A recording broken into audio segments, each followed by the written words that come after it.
What happened to altcoin season seemed to happen so quickly. Is it coming back? That's what we'll discuss tonight. This is Crypto Simulation Theory. I'm the Gaussian Snake. Please be sure to like and subscribe to this channel if you enjoy the content. Let's go ahead and get started and look at some charts. So this is the altcoin season index coming in with a reading of 67, which is not altcoin season anymore.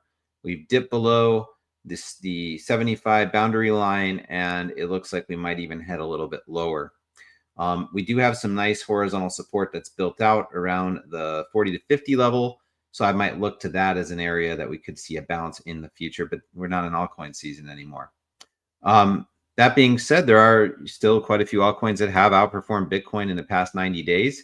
They're mostly older projects if you look here.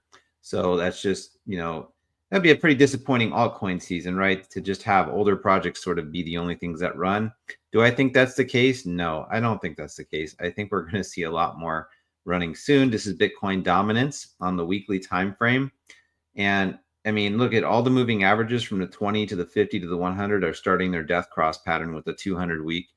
Bitcoin dominance's value is below its 200 week, making it very bearish at the moment. This looks like a classical, sort of like a blow off top. It's not a very dramatic blow off top, but it looks like one with a very sharp fall. And I think we're getting that initial bounce, which will be, in my opinion, a bear flag to the 618 fib, and then a breakdown probably in January of 2025, which should correspond to yet another altcoin season, a much stronger one. And hopefully we can even flip this Gaussian channel red in the new year. So I think that we're going to head back into altcoin season probably at the earliest, I would say after Christmas. More realistically, probably in the new year, in January. I think that's where the next really large wave of altcoin season is likely to hit. So that's what I'd be looking for, is probably a rejection at the 618, maybe a little bit of a bear flag forming, and then go back down to the 0.5. I do think Bitcoin dominance will get another bounce or two in the new year. I don't know exactly when that will happen. They could be quite dramatic bounces. If we go back to the previous cycle, you can see that something kind of similar happened where we got below the 200 week. Initially, we got below it in April of 2020, and then came back above it, only to go below it again for quite some time. And then we actually had a nice, really strong move in December 2020, and then down she went for a very long time. So I think we're going to see a complete breakdown of dominance start to happen soon. It could surge back up at some point, but I imagine we'll be visiting some of these lower fibs all throughout 2025. So that's good news for altcoin holders, and it really makes sense to hold altcoins in this kind of environment than to not hold them. So Bitcoin dominance is looking weak. ETH Bitcoin is starting to show signs of bottoming. Okay. It is still very far below its red Gaussian channel, and it hasn't even tried to breach it anytime soon. But this thing looks like it's ready for a nice violent bounce. If I had to guess, probably in it could start to happen towards the end of this year. Like I said, around Christmas, that could happen. It is currently challenging its 100 week and being depressed by it. However, it is above its 20 and 50 week, and the 20 week is starting a golden cross with the 50 week. Is it a convincing golden cross? We've had these before. I don't know. But I think if there's a chance of it happening, this is sort of the place you'd expect it to happen. Do I think that ETH Bitcoin might roll over again into a double bottom? Sure, that could happen. That could very well happen. So keep your mind open to that possibility. But at least for now, it is trying to challenge the 100 week for the first time in a really long time. That is something to be proud of. We are sort of failing to hold the 0.5 fib at the moment, so it'll be really interesting to see how this week closes for ETH Bitcoin. If we look at something like the true strength indicator, we could see kind of where things are at there. Sorry, I forget sometimes where some of these things are located on here. Right there, yeah. So the true strength indicator is trying to get a bullish cross here. It's actually a really good sign that this is even happening. So well below the zero line. So I think there's a decent chance this is a bottom. Okay, I would say this is a bottom, but it is quite likely that at some point we will see a double bottom with ETH Bitcoin. So just keep that in mind, that Ethereum's real strength probably isn't going to show until 2025. That's just how it looks like it's going to be. Solana Bitcoin is crabbing right now. It's in a crab market. Not altogether different from what Bitcoin was involved with last year, or not last year. We're still in this year, earlier in the summer.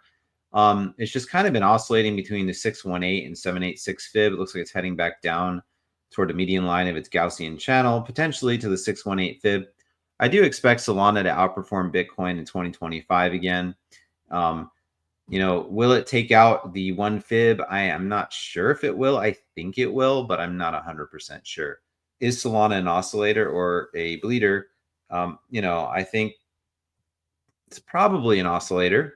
This looks like a bull flag to me. I think this is going to break to the upside in 2025 and potentially take out the one fib and put in a new all-time high. That would be incredible because you can almost see like a gigantic inverse head and shoulders forming with this as a head. Potentially some kind of shoulder maybe setting up here. It doesn't look like a shoulder at the moment, but it could turn into one, and a shoulder over on this side. So whatever happens here, I expect Solana will show significant strength against Bitcoin in 2025. I think the market in general is just having a little bit of a cool down right now. If we look at stablecoin dominance, it appears to be kind of making a little bit of a turn here at the 382 fib. It is hitting resistance at the 382. Honestly, there's quite a bit of resistance that looms ahead. Now, if stablecoin dominance does creep up towards the end of the year, I anticipate it will break down at the 100-week HMA. Look at all these moving averages that are acting as resistance at the moment. I think we'll see a death cross of the 50 and the 100 heading into 2025. And I think we'll just see a further breakdown of stablecoin dominance. We did mention the first target for stablecoin dominance was this red zone where we could see some kind of reversal. And that's exactly what happened. And the second target for stablecoin dominance would be this red zone down here at the 236 fib. And I think that will likely happen in probably late quarter one, 2025 at the earliest. Latest would be like probably sometime in quarter two, 2025. And I think that's where we might see a more significant bounce to the upside from stablecoin dominance. And I actually think it may roll over a third time. I don't know if it'll make it down to this deep red zone. That I guess if the bull market would have to go on a lot longer. It could go here, bounce, and then just come back down. So I think the 236 could be a bottoming zone potentially for stablecoin dominance in 2025. We might start to see more of an accumulation range form later in the year as we transition out of the bull market into late bull market and eventually into a bear market where stablecoin dominance will rise once again. But we're still very early for that. So what you'll notice, we had a bear flag that broke down. And likely we might be forming another bear flag here. So it's possible. I'm not saying this is going to happen. It's possible we rally up to this 100 week HMA. We could even potentially tag the 0.5 fib. It could happen. But even if that did happen, I think ultimately the direction is back down again. Okay. This is a lower low, which is a good sign. That's exactly what you want to see in a bear market for stablecoin dominance. This is really good for the crypto market and for altcoins, right? For altcoins to do well, you want to see stablecoin dominance falling. This is the Russell 2000. This is actually an ETF. iShares Russell 2000 ETF. This looks extremely bullish. So it could potentially be putting in a cup and handle formation. You can see the cup, which is a double topping at the one fib created by the previous all-time high on the Russell 2000 back in November of 2021. And I think we'll probably see some kind of handle form here at the 886 fib. How extended will this handle be? I don't know. I think we do come back down to the 886 fib at the very least. That's where but you've got the 20 above the 50, above the 100, above the 200. I mean, that's bull market territory. We'll probably see the 20 turn down a little bit, but maybe the Russell 2000 cools off just a little bit towards the end of the year, maybe even at the beginning of next year. And whatever happens with this metric, I kind of expect the altcoin market to follow in suit. So it's not surprising to me that the altcoin market has begun to cool down as the Russell 2000 has as well here at the end of the year.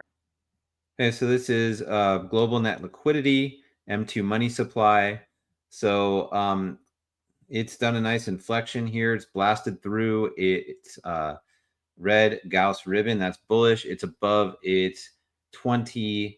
I think it's supposed to be on the month. I mean, it's monthly technically. It's above its 20-month whole moving average, which is huge. It's been above it since July of 2023.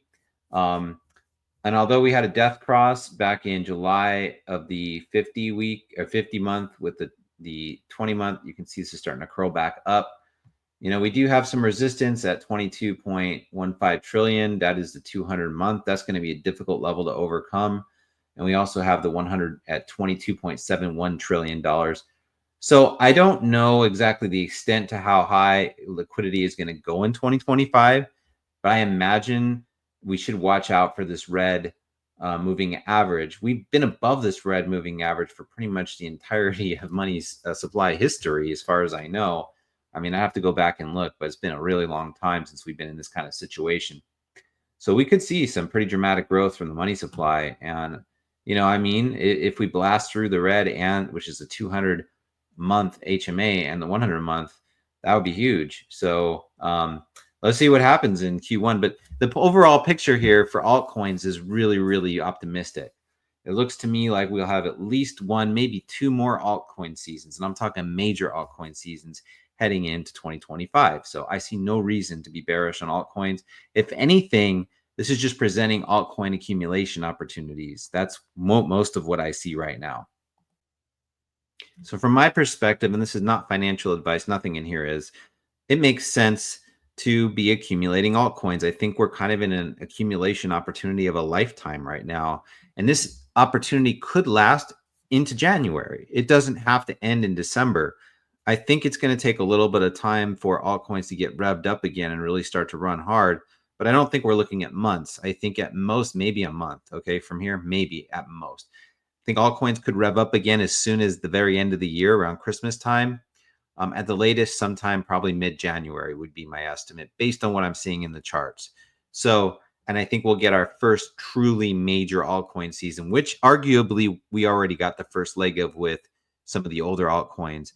And it's like, are those altcoins done running? No, I don't think they're done running, but I don't think that they'll be in the next rotation quite the same as some of the newer altcoins. So I'd be looking at things right now personally that haven't run yet. Look at things like GameFi. Some of the AI sector hasn't really run as hard as it could. DPIN, RWA, meme coins, all these things I believe are going to get some really major pushes heading into 2025. So if you're getting sick and tired of the grind, I don't think you have that much longer to wait, to be quite honest with you. I know we didn't look at others' dominance or total 3 versus Bitcoin today. I think we could look at those another time, but we got a pretty clear picture of global net liquidity. Things look good on that front. The Russell 2000 looks like it's just taking a little bit of a breather, potentially putting in a handle to its cup. So overall, everything looks really, really good heading into 2025. And that's pretty much all I can say about that. This is the loading zone for altcoins. Thank you for joining me for another episode of Crypto Simulation Theory. I am the Gaussian Snake. It's my pleasure to have you here at the YouTube channel. I'd love for you to subscribe, like, and share my videos, help grow this channel, and join my Telegram group. We've got about 315 people there. People just keep flocking in from the YouTube channel. Welcome you in. I also have a Twitter, and I'd love to have you join me there as well. So just whatever you're comfortable with, go ahead and join. I even have a TikTok too with some really silly videos. So yeah, nothing in this video should be taken as financial advice. I encourage you to do your own research. This is simply my educated opinion of what's going on in the market right now. And of course, all of that could change if market conditions change with it. So I'll see you again next time. Enjoy the rest of your week, and we will talk soon.